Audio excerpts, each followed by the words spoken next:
So ever since Sexy Text Jesus made a review on the Wallhack SP004, it just helped blow up the glass pad market in terms of popularity.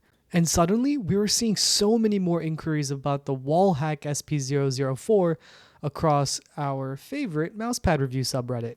And I'm going to be a base contrarian here and say that maybe you shouldn't get the SP004 as your first pad.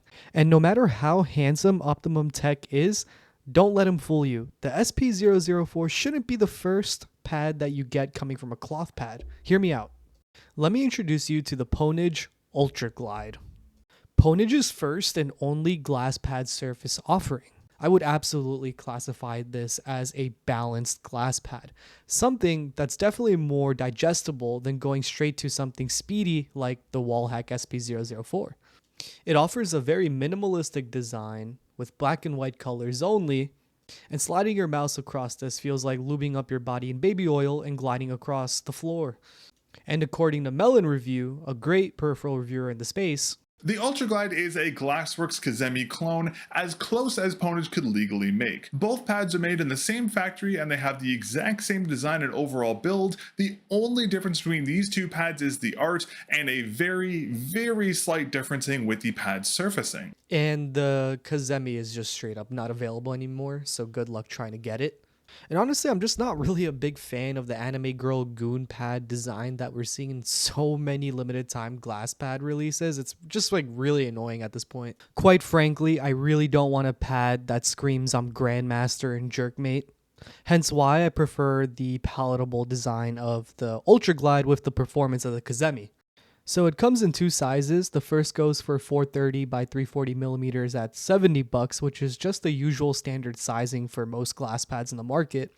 And then the 500 by 500 millimeter, which goes for $100. And that is the pad that I actually ended up getting. So if you actually see how much you're getting for how much you're paying, the Ultraglide actually beats out 3 of the other very popular glass pads in the market currently. And listen, I know that you like saving money and I know that I like saving money. So if you actually rank it just based on how much you're paying for how much square millimeters of space you're getting, well, yeah, the Ultraglide ranks number 1 and it even beats out its counterpart that it's cloning, the Kazemi. So I definitely commend Pwnage for pricing it very fairly. Personally, I really love 500 by 500 pads because I'm an arm aimer. So having that extra pad real estate allows me to really make those large sweeping motions with my mouse without worrying about running out of mouse pad space.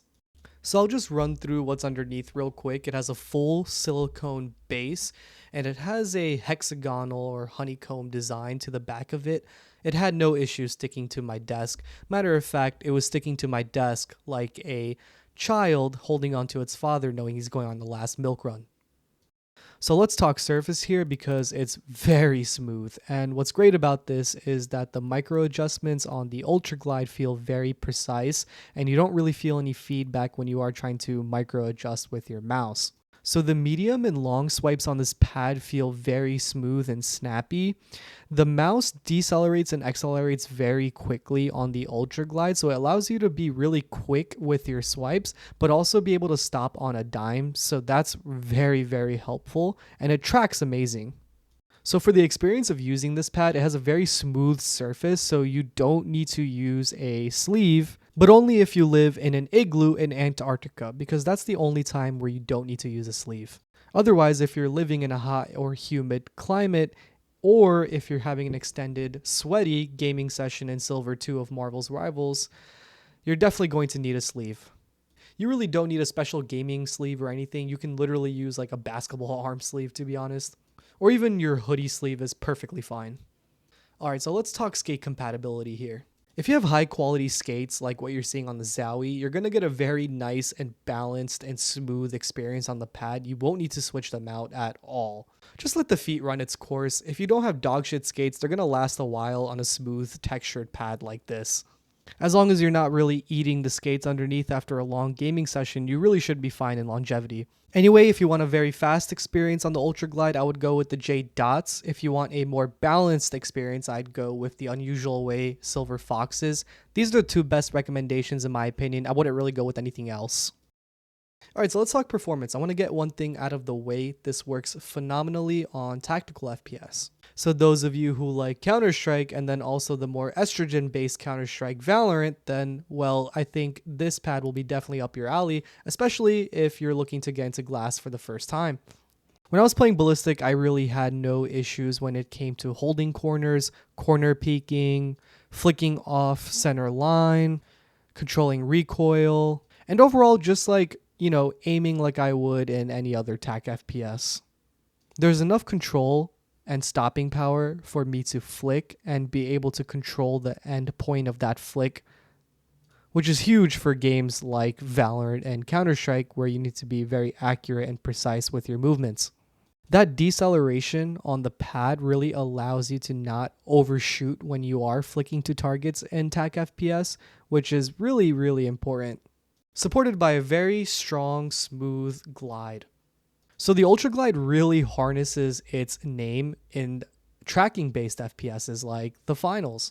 The pad excels in having this very smooth, precise, controlled glide to it. I felt like I had very strong tracking results when I was playing the finals and even Marvel's Rivals. When I was tracking targets that were moving, what I noticed is that I felt like my glide was smooth, but I really wasn't overshooting when I was tracking. The deceleration helped me slow down in that moment-to-moment tracking that was very consistent the more that I used it. So although I wasn't getting the fastest speed possible, like something from a wall hack or a beast, I was getting very good, stable tracking with that more balanced profile.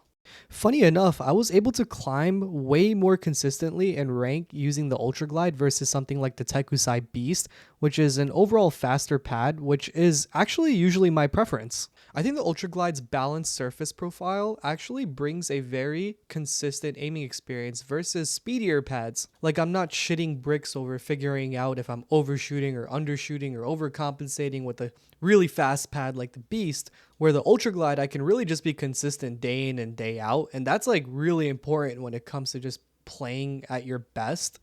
So to summarize the Ultraglide, it's very smooth, it's very balanced, and still has enough quickness for me to be satisfied.